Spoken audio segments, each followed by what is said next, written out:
Antarctica دنیا کا سب سے بڑا برف سے ڈھکا ہوا کانٹیننٹ ہے، جس پر 1821 میں پہلی بار قدم رکھا گیا۔ ہماری زمین پر 7 کانٹیننٹ موجود ہیں اور انٹارکٹیکا دنیا کا 5واں بڑا کانٹیننٹ ہے۔ یہ پورا کا پورا برف سے بھرا ہوا ہے۔ انٹارکٹیکا میں 5 کلومیٹر گہرائی تک صرف برف ہی برف ہے، جس نے اس کانٹیننٹ کے 97% حصے کو کور کیا ہوا ہے۔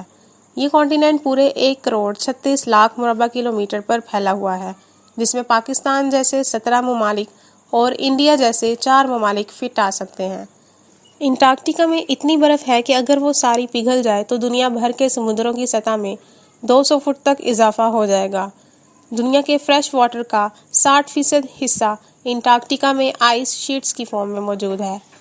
دوسرے کانٹیننٹس میں موسم چاہے جتنا بھی گرم ہو، لیکن انٹارکٹیکا کا ٹمپریچر ہمیشہ مائنس ہی رہتا ہے، اور یہی وجہ ہے کہ یہاں زندگی کا وجود لگ بھگ نہ ہونے کے برابر ہے۔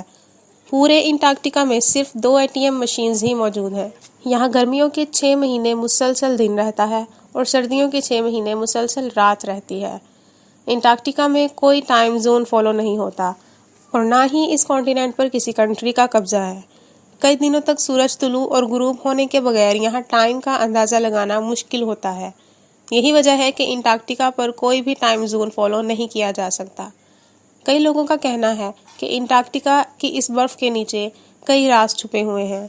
کچھ لوگوں کا ماننا ہے کہ اس برف کے نیچے ایک دوسری دنیا موجود ہے، جبکہ کچھ لوگوں کا خیال ہے کہ برف کی تہوں کے نیچے ایلینز کی اسپیس شپ فروزن حالت میں موجود ہیں۔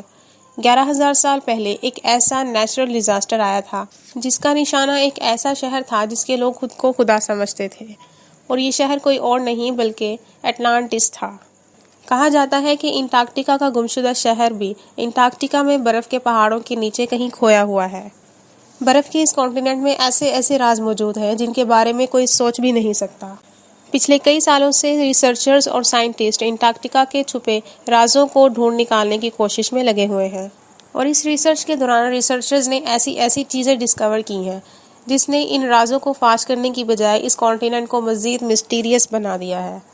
اس لیے انٹارکٹیکا کی مسٹری سلجھنے کی بجائے مزید الجھتی جا رہی ہے۔ اب تک انٹارکٹیکا میں 400 سے زیادہ لیکس ڈسکور کی جا چکی ہیں۔ کچھ سال پہلے ریسرچرز کو انٹارکٹیکا کی برف کے نیچے ایک بلی کا ڈھانچہ ملا تھا۔ حیران کن بات یہ تھی کہ یہ کوئی عام بلی نہیں بلکہ انڈے دینے والی بلی تھی۔ تحقیق سے پتہ چلا کہ یہ جانور کروڑوں سال پہلے پایا جاتا تھا۔ 1911 میں انٹارکٹیکا سے سب سے پہلا میٹیورائٹ ملا تھا۔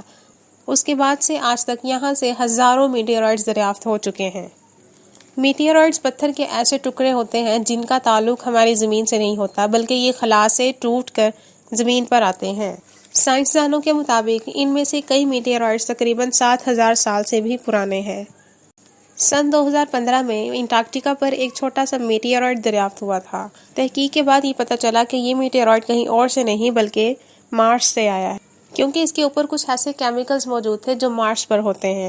چند سال پہلے سائنسدانوں کو انٹارکٹیکا کی برف کے نیچے سے کچھ کھوپڑیاں برآمد ہوئی جو کہ انسانوں کی کھوپڑیاں تھیں، لیکن حیران کن بات یہ تھی کہ یہ انسانوں کی کھوپڑیاں عام انسانوں کی نہیں تھیں، بلکہ یہ سائز میں کافی لمبی تھیں۔ اس طرح کی کھوپڑیاں سائنسدانوں کو اس سے پہلے بھی مصر اور پیرو میں مل چکی ہیں۔ یہ کھوج اس بات کی طرف اشارہ کرتی ہے کہ لاکھوں سال پہلے یہاں پر بھی انسان رہا کرتے تھے، اور ان کا کوئی نہ کوئی تعلق ایجپٹ اور پیرو سے بھی ضرور رہا ہوگا، کیونکہ سیم کھوپڑیاں وہاں سے بھی برآمد ہوئی تھیں۔ 1911 میں ٹیلر نامی ایک شخص نے انٹارکٹیکا میں ایک عجیب واٹر فال ڈسکور کیا تھا جس میں پانی کی بجائے خون بہتا ہے۔ اس واٹر فال کو ٹیلر واٹر فال کا نام دے دیا گیا تھا۔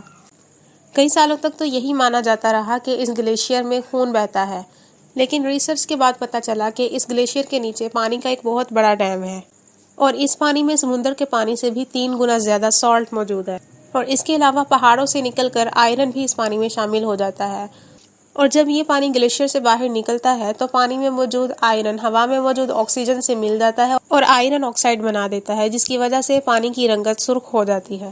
فرینڈز، یہ تھی ہماری آج کی ویڈیو۔ چینل کو سبسکرائب کریں اور ویڈیو کو لائک کریں اور شیئر کریں۔ Thanks for watching the video.